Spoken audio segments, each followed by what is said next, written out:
Welcome to chemistry planet. आज हम discuss करने वाले हैं अमाइनो एसिड्स और zwitter ion structure of amino acids. इसके साथ में हम आइसोइलेक्ट्रिक पॉइंट भी डिस्कस करेंगे। ये सब चीज़ें हम देखेंगे इसी लेक्चर में, ये सब पॉइंट्स हम इसी लेक्चर में डिस्कस करेंगे। अमाइनो एसिड्स को हमने इससे पहले भी थोड़ा बहुत डिस्कस किया है पिछले वाले लेक्चर में, और आज थोड़ा और इंफॉर्मेशन शेयर करते हैं। तो सबसे पहली बात मैं बताता हूँ आपको, जो प्रोटीन्स में अमाइनो एसिड्स रहते हैं वो रहते हैं अल्फा अमाइनो एसिड्स, और वो भी एल फॉर्म में, यानी एल कन्फिग्रेशन के अल्फा अमाइनो एसिड्स रहते हैं। अमाइनो एसिड्स का अगर हम जनरल स्ट्रक्चर देखेंगे तो इस तरह का स्ट्रक्चर रहता है। ये COH ग्रुप यानी एसिडिक ग्रुप, और यहाँ पे इस कार्बन, ये जो कार्बन है COH के साथ में, इसे हम कहते हैं अल्फा कार्बन, इसके ऊपर यहाँ पे NH2 ग्रुप रहता है, इसलिए हम इनको कहते हैं अल्फा अमाइनो एसिड्स। यहाँ पे R ग्रुप और यहाँ पे H। R मीन्स कोई भी इथाइल, मिथाइल, फिनाइल या हाइड्रोजन भी हो सकता है। ग्लाइसिन में हाइड्रोजन रहता है, इसलिए ग्लाइसिन कायरल नहीं है। बाकी सब अमाइनो एसिड्स कायरल रहते हैं, ये हम ऑलरेडी बता चुके हैं।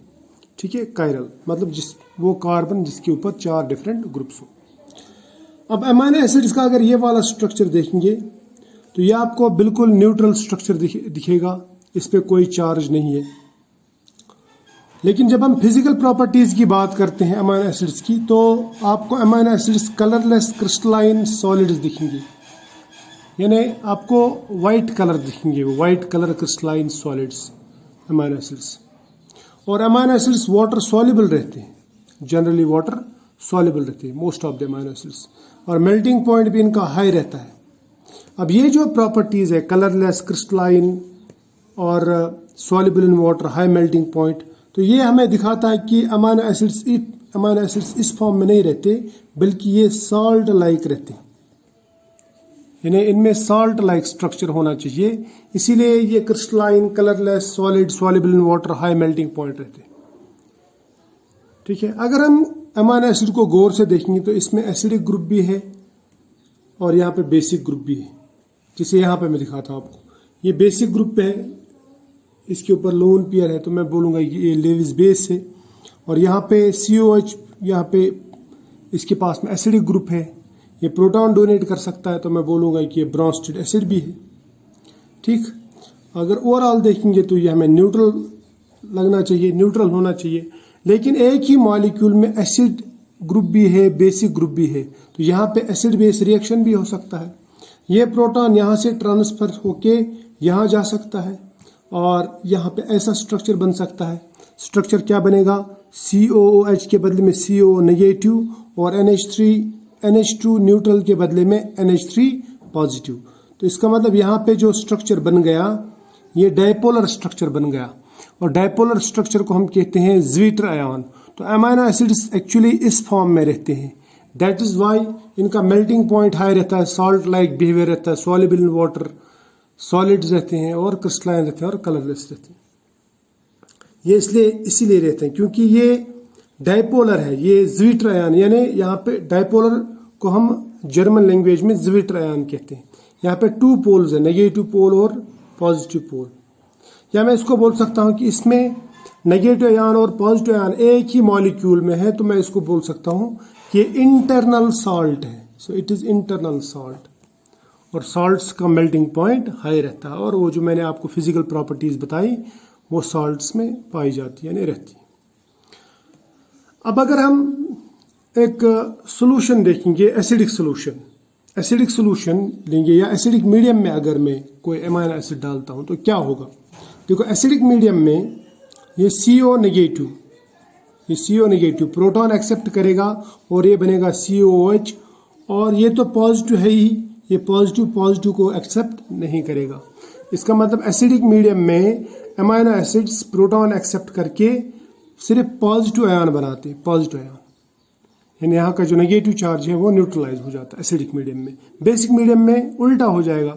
बेसिक मीडियम में क्या होगा? देखो, बेसिक मीडियम में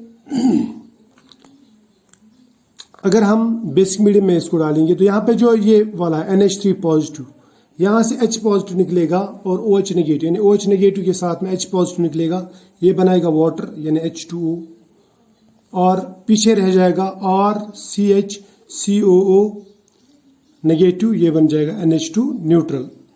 ठीक है, तो इसका मतलब बेसिक मीडियम, बेसिक कैरेक्टर जो रहता है CO इसका अमीनो एसिड का, वो है ड्यू टू CO नेगेटिव, और एसिडिक कैरेक्टर जो है, एसिडिक कैरेक्टर रहता है due to NH3 positive. Basic नहीं, ये एसिडिक कैरेक्टर, एसिडिक कैरेक्टर।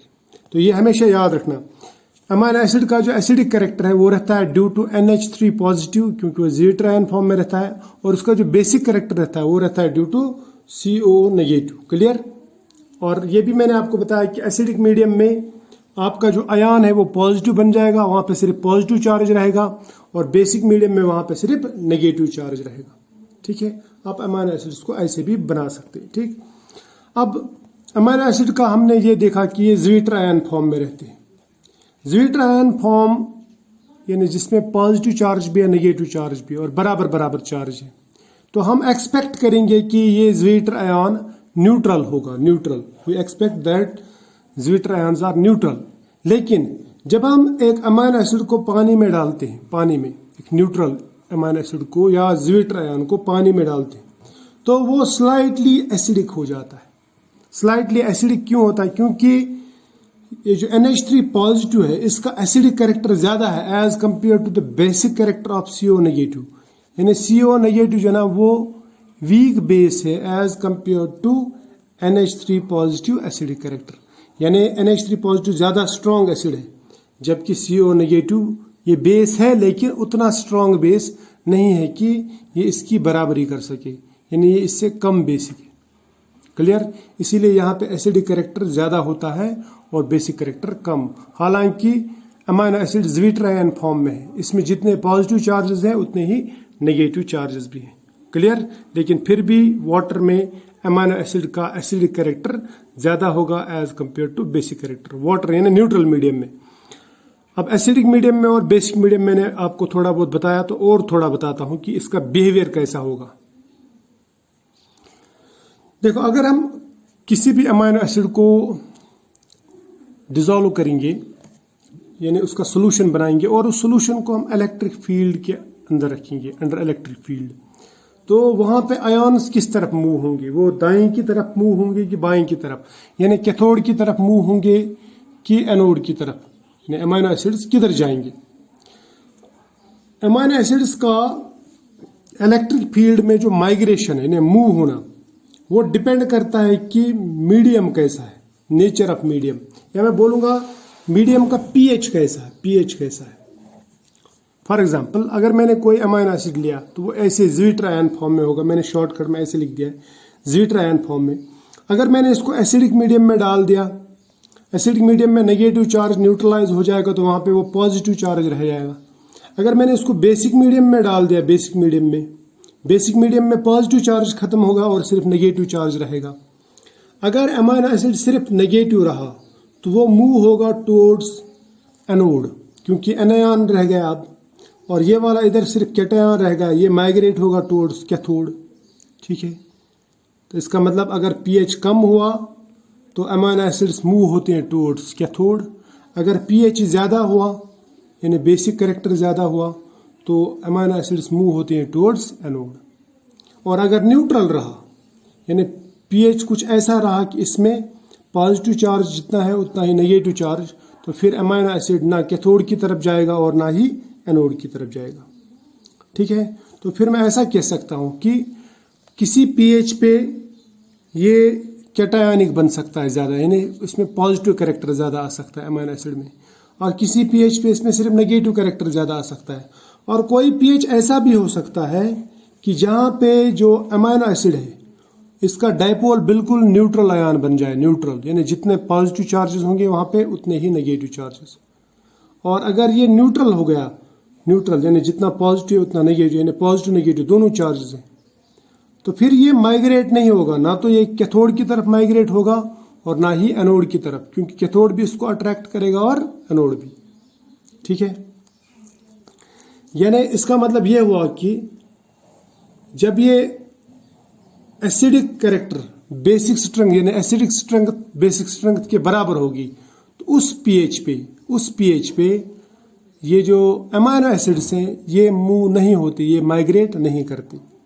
और वो पीएच जहां पे अमाइनो एसिड बिल्कुल भी मूव नहीं करते, ना तो कैथोड की तरफ ना एनोड की तरफ, अंडर इलेक्ट्रिक फील्ड, ऐसे पीएच को हम कहते हैं isoelectric point. So what is isoelectric point? We can say it is a pH, it is such a pH of an amino acid solution at which an amino acid does not move or migrate towards any electrode under electric field, यानी ये move नहीं होता है, ठीक है।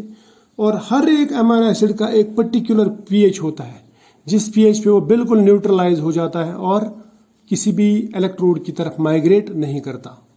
For example अगर मैं glycine देखूं, ग्लाइसिन का पीएच है, ग्लाइसिन का जो आइसोइलेक्ट्रिक पॉइंट है वो है 6.1। तो इसका मतलब ये हुआ कि अगर आप ग्लाइसिन को पीएच 6.1 पे रखेंगे तो ग्लाइसिन ना तो कैथोड की तरफ जाएगा और ना ही एनोड की तरफ मूव होगा। अगर आप इससे पीएच थोड़ा ज़्यादा कर देंगे, यानी बढ़ा देंगे, बेसिक कर देंगे, तो फिर ये एनायन बन जाएगा, ये एनोड की तरफ मूव होगा। अगर आप इससे पीएच कम कर देंगे, सपोज आपने 6.1 के बदले में 5.9 कर दिया, तो ये कैटायनिक बन जाएगा, उस वक्त ये कैथोड की तरफ भागेगा। इस तरह से लाइसिन का भी, लाइसिन का 9.7 है, तो 9.7 पे ये मूव नहीं होगा, लेकिन 9.7 से ऊपर या 9.7 से नीचे ये मूव हो सकता है। क्लियर? इस तरह से एस्पार्टिक एसिड, एस्पार्टिक एसिड का जो आइसोइलेक्ट्रिक पॉइंट है पीआई वो है 3.0।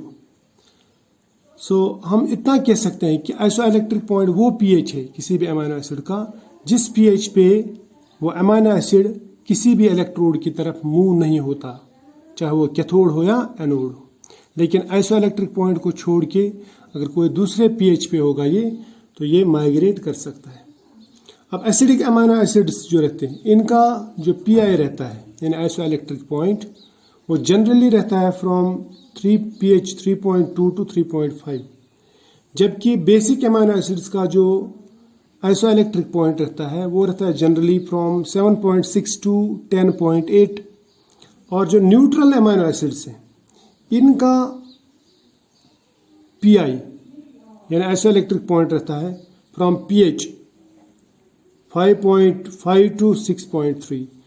तो इस तरह से ये कुछ रेंजेस मैंने आपको बता दी। आई होप आपको आइसोइलेक्ट्रिक पॉइंट, जी ट्रायन और अमाइनो एसिड का जो एक्चुअल स्ट्रक्चर है वो आपको समझ में आया होगा और इनका बिहेवियर कैसा रहता है वो आपको समझ में आया होगा। फिलहाल आज इस लेक्चर में इतना ही, हम मिलेंगे नेक्स्ट लेक्चर में, तब तक के लिए बाय।